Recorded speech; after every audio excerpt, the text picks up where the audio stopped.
Well, good afternoon, good morning, good evening. I have received quite a number of questions on how to fill the mentoring tool, and I decided to do this video to enable you to know how to go about filling this very important document. A mentoring tool is an equivalent of attachment in the NEC based curriculum, but in CBET we now have a document called mentoring tool, which plays a vital role of recording what the learner, in this case the mentee, is supposed to do. So here I have a tool for level 5, that is ICT technician level 5. I would just want to use this to share the principles across. It doesn't matter which field you are in.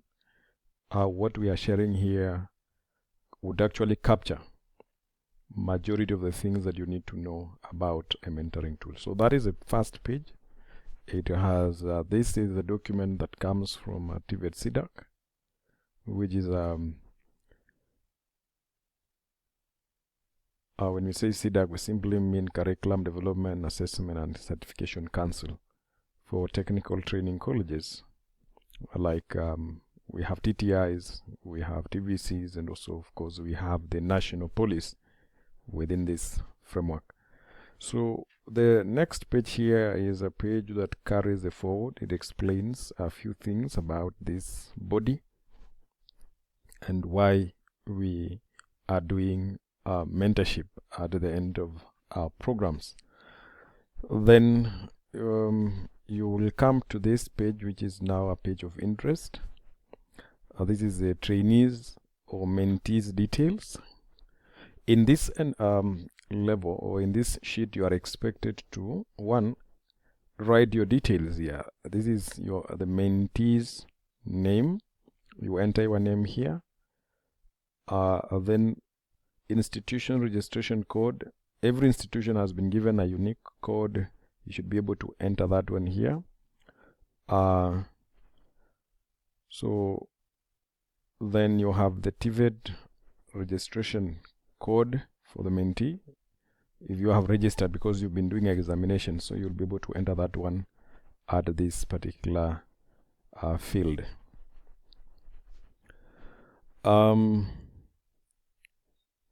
Then you will have to do the name of your institution. So this is where you enter the name of the college that you are in.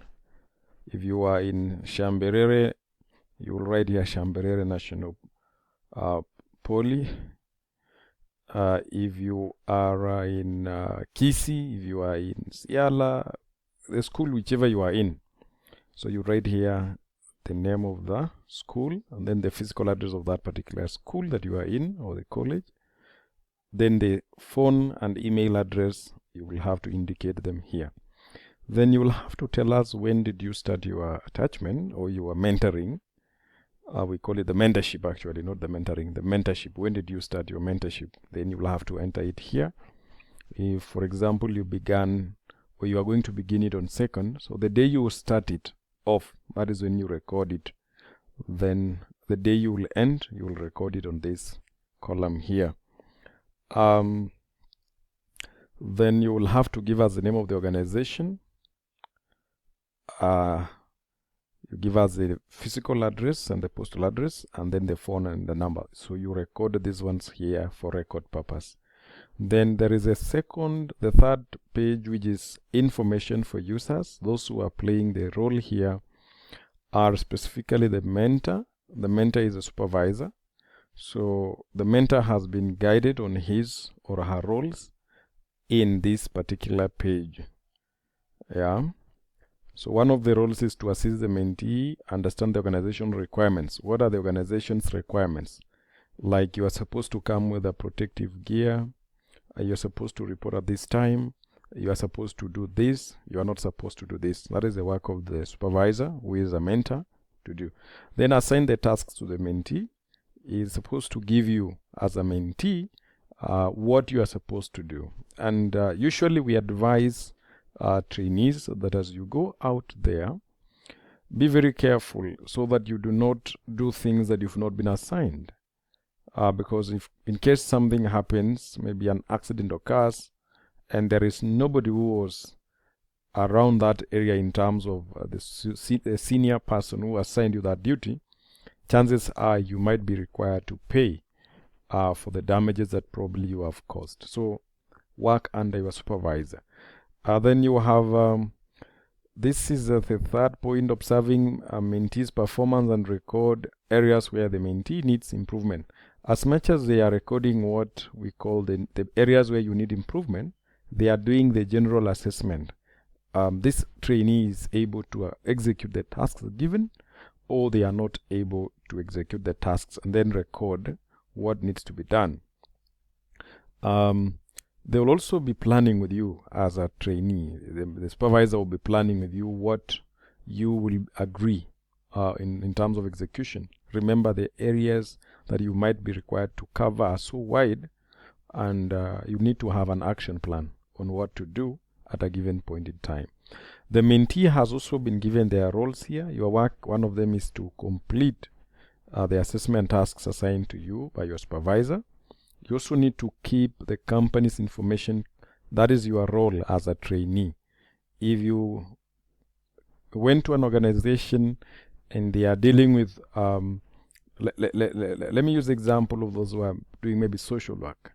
You are able to come across very confidential information pertaining privacy of some members. You are expected to be confidential. You're not going to share these things out there.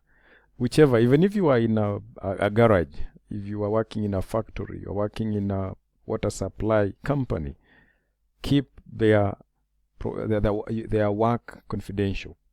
Be professional. Do not go out there and explain how things are being done here and there. So again, you need to be aware that you're working with people from cross cultures and learn how to get in and work with these people. Then you are supposed to also ask for feedback from others, how you did your work. You're also supposed to get feedback from others, how you are able to execute your work. Then the role of the industrial liaison officer, this is now meant for those who are attached from the institution. These are the people who are doing the coordination of the entire process of placing the trainees on mentorship and ensuring that they are doing what they are supposed to be doing as they monitor them in the industry. One of them is to sensitize the trainees on their responsibilities during the industry, and then also sensitize mentors on the roles during industry training. This can be done by perhaps one, training the students or giving them the information that is required so that they would pass that information to the supervisors, because in most cases you'd find that the supervisors may not have a chance to meet the industrial liaison officer as a whole. So you will have to do this work via proxy. Then coordinate the industry training, receiving mentorship tools from the trainees. That is part of the ILO's work, and ensuring that the marks for these trainees at the end of the day are entered into the portal of CDAC. Then how to fill this particular tool, the mentoring tool. The information is here. And I'm very sure that as the trainees are reporting to your workstation, they are coming with these mentoring tools. You'll be able to go through them, and I would just want to show you how to go about it. So those other informations might not be really important as per now. I'm not saying they are not important. They are important, but as for now, let me just skip. Now let's take, for example, here we have the first unit of competency here, which is perform computer networking. Now, a trainee is attached to your organization, and one of the things you are doing is you're doing computing or computer networks management. So there is this column which is a serial number, that is obvious. We have the item for evaluation. Then we have not applicable. Then we have self-assessment, record. Then there is mentor review, record. Then there is recording an action plan for any item that you have assessed as needs to improve. Then we have evidence, e.g. marked scripts. Maybe there's an observation checklist that you prepared. There are products that the students were able to make. There are photos and the likes. So let's start with this because the leading column is this one here. The knowledge. The mentee demonstrates knowledge of the following. Now, let's see, the first element here is network types. Okay? And the trainee is given the chance to assess themselves in the first, this second, or the third column. This is one, the second, the third. So in this first column here, they are not really. Actually, in this column here, they are supposed to just indicate that this area is not applicable or it is applicable. If the area is not applicable, you'll write here NA. And once they write here NA, they are not going to fill these other areas. Why? Because it is not applicable in that area. It's not applicable in that area. If it is applicable in that area, then the student will not write here NA. Instead, they will just come to this and then they will assess themselves. And the assessment is in two ways. One, they either say they need to improve or they met. If they need to improve, that means they have evaluated themselves and realized that they are not able to perform this task very well. And so now they will write their need to improve. Then the mentor will come and look at what the student had done and how they have graded themselves, and then he will make his own opinion independent of what the trainee had recorded. Then once he records here and probably says that the student surely needs to improve, then the mentor would be required now to record an action plan with the trainee and say, I will give you the same task next week, probably on Monday, and I will provide the resources necessary. So you record here the action plan. And then you will have the evidence. If you are going to do a video or you are going to keep that product, you will record here what you are going to have. Now, if you have a checklist where you are scoring the student based on their ability to execute a given task, then we request or rather ask you that that checklist should be included in the mentoring tool at the very end part of it, so that becomes part of the evidence. So that is how the filling of this thing is going to happen. Ideally, if the student probably says that they have met it, the expectation, and you see as a mentor that they have not, you have to guide the student and agree on what to do, to agree on what you need to look at, and give some assignment, and you record what the plan here, and then the evidence that you're going to provide at the end of the day, so that we avoid the idea of just writing here met. It should be objective at the end of the day, so that the student gets to learn something. In a situation where probably you don't do this, it is just expedient that if the student can find a place where they can be able to do this, well and good. If there isn't, please do not just feel and say met when actually the student did not do the work. That is the simple way of filling this particular document.